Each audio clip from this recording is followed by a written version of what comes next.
Apple has been one of the hottest stocks among big tech, gaining more than 30% since the June 16th low.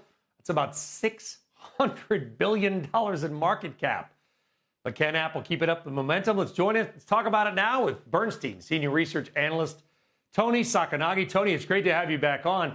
Is Apple driving the market, or is Apple just riding the market wave?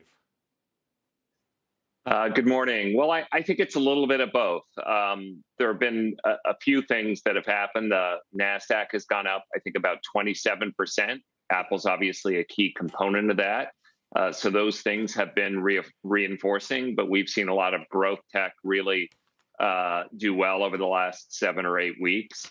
I think the second thing is that, Apple reported earnings a few weeks ago, and they were surprisingly confident about their business going forward.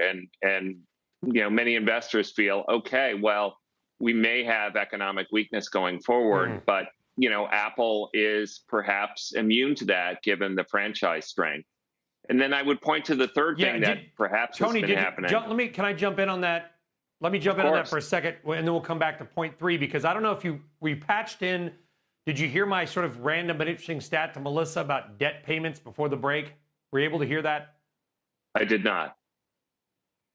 Okay, so I'll repeat it then, which is Bank of America did a study on consumer debt, and that they found that like 38% of bills are being paid late. But in that study, this came out, I think, Tuesday of this week, the bill everyone, 90% plus pay on time, is their phone bill. Even ahead of mortgages or utilities, the cell phone bill always gets paid. And I bring it up, Toni, because you mentioned the economy.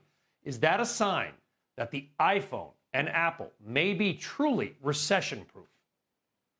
I think we have to be careful about interpreting that, because it's less about, in Apple's case, they're paying their bill. The real driver of Apple's economics are iPhone sales, and that is a proactive choice for people to go out and upgrade their phones. If they upgrade at a lower rate going forward, that will materially impact Apple.